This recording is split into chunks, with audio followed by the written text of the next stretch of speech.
Bonjour. Il y avait en Israël une loi difficile à comprendre actuellement, la loi du Lévira. Elle consiste, en gros, à l'obligation de donner une descendance à un homme mort sans enfant.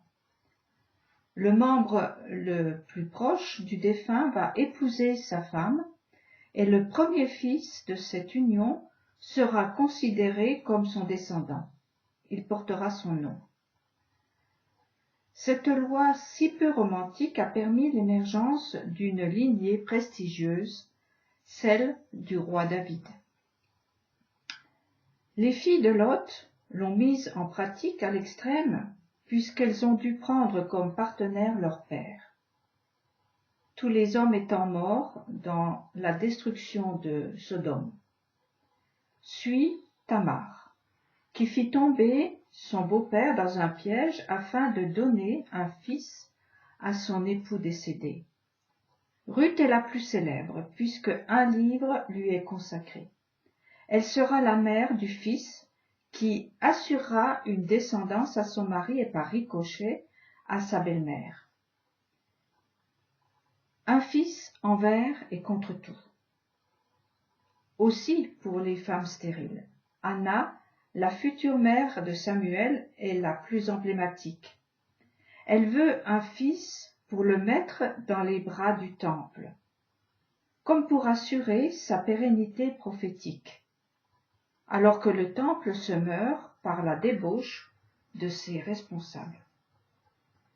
Dans chacun des cas, la mort fait son œuvre. Cette mère insatiable.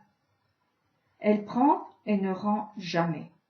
Comme un trou noir, elle se nourrit de toutes les énergies et ne donne rien. Face à elle, des femmes se dressent. Elles donnent un fils aux disparus. Elles feront échec à son action destructrice. Pourquoi je parle de ce chemin tordu qu'a dû emprunter la lignée de David? Tout simplement parce qu'elle est devenue la voix de l'éclat de rire divin dans l'histoire humaine. Voici un ressenti personnel. Peut-être ne suis-je pas la seule à me battre avec cet effet pesant. Aussi je vais le partager avec vous, cela nous fera du bien d'en parler. En entendant parler les enseignants juifs de leur place dans l'histoire, de leur certitude et de leur avenir, je ne peux m'empêcher d'avoir la sensation désagréable de faire partie d'un groupe de veuves sans enfants. Non pas par stérilité, mais parce que les époux sont morts. Ceci est évidemment une image qu'il ne faut pas prendre au pied de la lettre, seulement entendre que chacun, homme et femme, a oublié qui il était. Nous ne nous souvenons plus où est la source.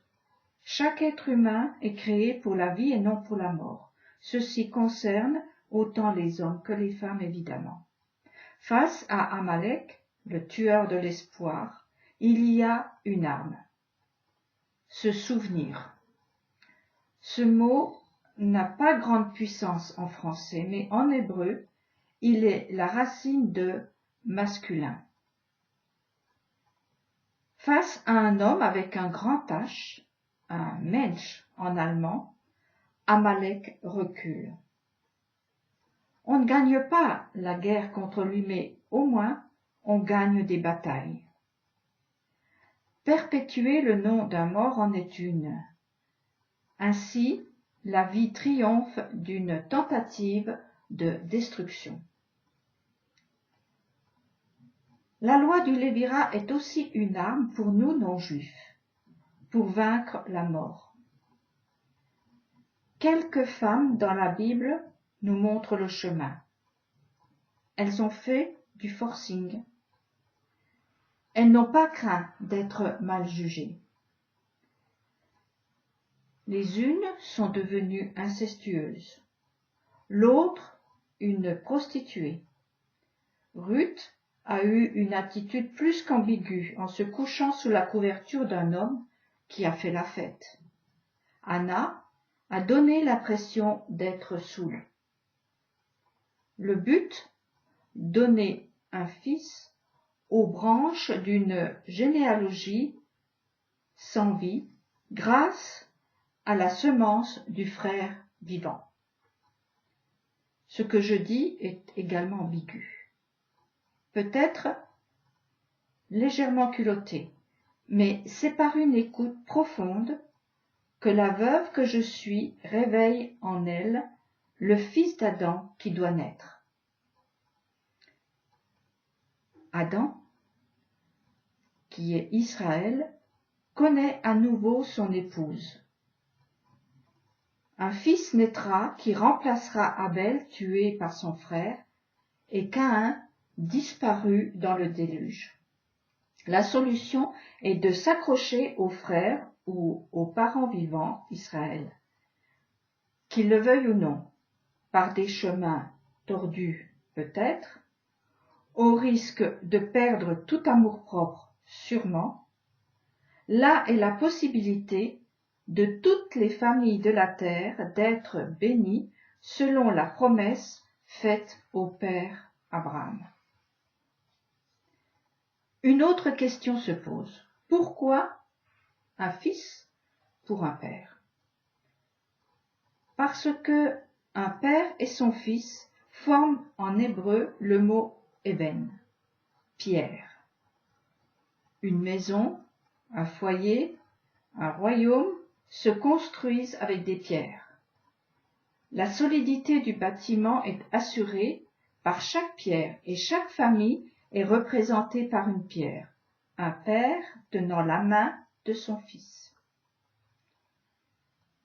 Les nations à qui il manque les forces de l'action cherchent l'homme vivant, Adam, qui donnera un fils au père mort à force d'avoir été assisté, à force d'être resté au sein de la religion, de la République ou de la nature.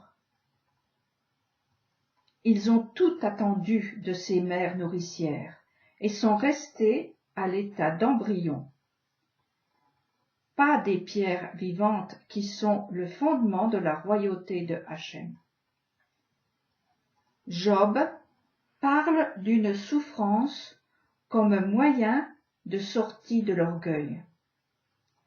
Dans le contexte où je parle, je dirais qu'il s'agit de la souffrance de la veuve qui entend les rires des enfants dans la maison de son beau-frère alors que tout est vide chez elle. Cela est proche de la tristesse de Caïn, proche du chagrin, de la colère, du désespoir de celui qui dit, comme la veuve de Sarepta, « Je vais faire un dernier gâteau et après je mourrai. » En écoutant les enseignements donnés par des Juifs, pour des Juifs, un véritable sentiment d'exclusion ne manque pas de nous saisir. La maison est vide. Un silence de mort règne, la porte est fermée. Cette souffrance doit être entendue et servir de ressort pour se relever et faire valoir son droit de lévirat. Domine, a été dit à Caïn. Domine la jalousie ou ta peur, ton incompréhension, avant de détruire la maison du frère qui a la semence du fils. Les filles de Lot, Tamar, Ruth, toutes les femmes stériles sont passées outre leur destin. Elles ont construit des pierres vivantes en se glissant, la nuit, sous la couverture du parent le plus proche, le frère aîné, Israël. Peu importe le comportement, les paroles qui blessent volontairement ou involontairement, peu importe les obstacles, chacune de ces femmes a ravalé son orgueil pour arriver au projet de construire une maison à l'époux disparu. La porte est fermée, qu'à cela tienne. Nous passerons par la fenêtre. Vous fermez la fenêtre, nous passerons par les tuyaux d'évacuation. Nous voulons construire la maison de la royauté de Hachem. Car, comme Ruth, nous disons, ton Dieu sera mon Dieu, où tu iras, nous irons. Il y aura toujours une petite voix qui susurrera. Tu n'as pas le droit. Tu ne mérites pas. Tu n'y arriveras pas. Souviens-toi de tout le mal que tu as fait à ce frère. Tu seras puni. Tu es puni.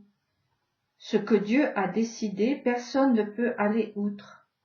Ce qui est écrit se réalisera, etc., etc. J'en passe et des meilleurs. À cela, j'oppose les dernières paroles du dernier prophète en Israël. Or, je vous enverrai Élie, le prophète, avant que n'arrive le jour grand et redoutable. Il ramènera le cœur des pères à leurs fils et le cœur des fils à leurs pères, de peur que je n'intervienne et ne frappe ce pays d'anathème. Lorsqu'il y a longtemps, Élie a rencontré la veuve, dite de Sarepta. Il a empêché la mort de faire sa sale besogne. En fait, il a conservé une descendance, un avenir à un défunt. Parions qu'il agira pareillement lorsqu'il rencontrera les nations veuves qui ramassent leur dernière cartouche. La veuve, elle n'a même pas de nom, c'est n'importe qui.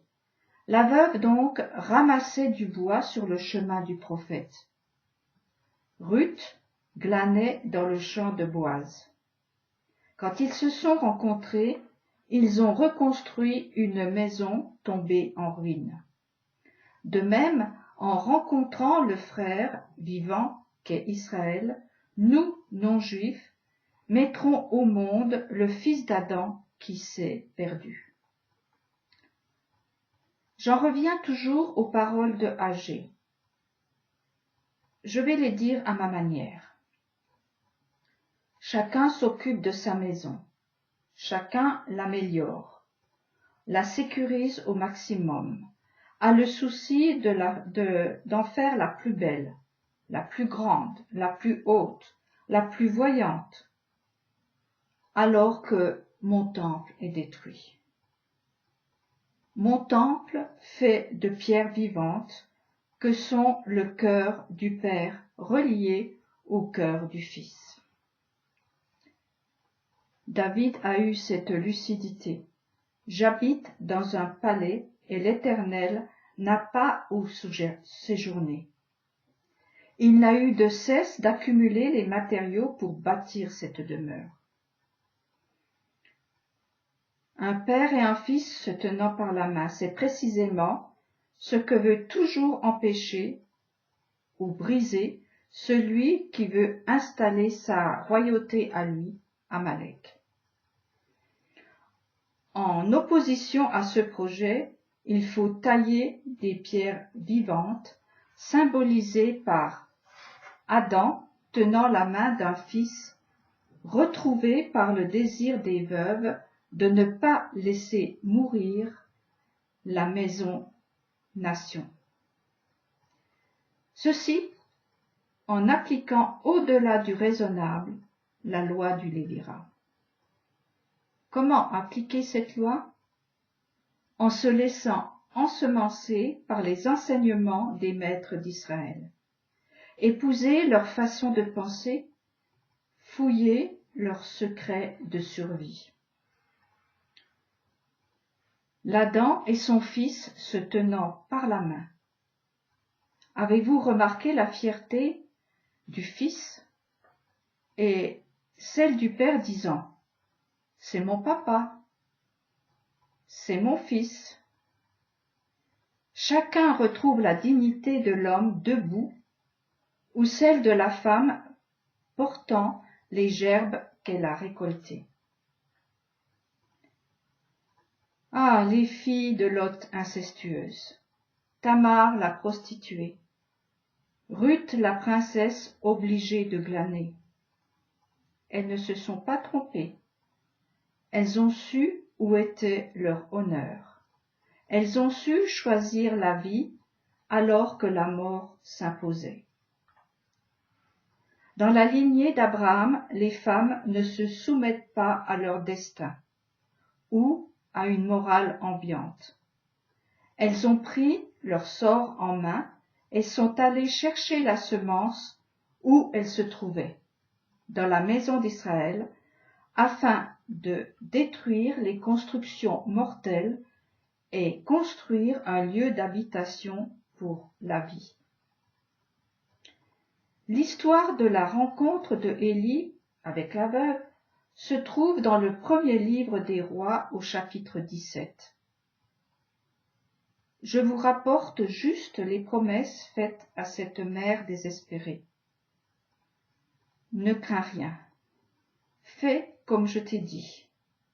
La cruche de farine ne se videra pas, ni la bouteille d'huile ne diminuera jusqu'au jour où le Seigneur répandra la pluie sur cette contrée. Fais comme je t'ai dit, c'est-à-dire fais ton pain, mais apporte-moi d'abord une part. Et alors la cruche de farine ne se videra pas, ni la bouteille d'huile. Moi je comprends, le non se perpétuera. En dehors du sens de l'huile et de la farine, il y a eu le dialogue qu'ils ont eu. La veuve a dit, « Je vais faire un pain et mourir. » Le prophète lui rétorque, « Fais un pain, donne-moi une part et tu vivras. » La veuve, comme toutes les veuves, sont aux prises avec la mort qui n'est jamais assouvie. Elle mange, reçoit sans cesse, elle ne donne rien, ne rend pas. Le prophète semble lui dire, ne nourris pas la mort, n'en fais pas une toute-puissance. Nourris celui qui voit au-delà, celui qui voit l'avenir, nourrit l'homme avec un grand H. Recevoir, être assisté en tout, toujours en demande, tout attendre des autres, du gouvernement de Dieu, est le piège dans lequel se trouve notre nation. Il n'y a plus d'homme dans le sens biblique du terme.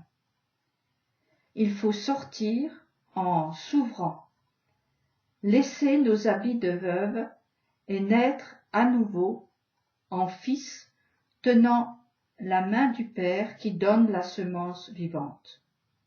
Dit autrement, aller glaner dans le champ de Boaz, le grand-père de Salomon.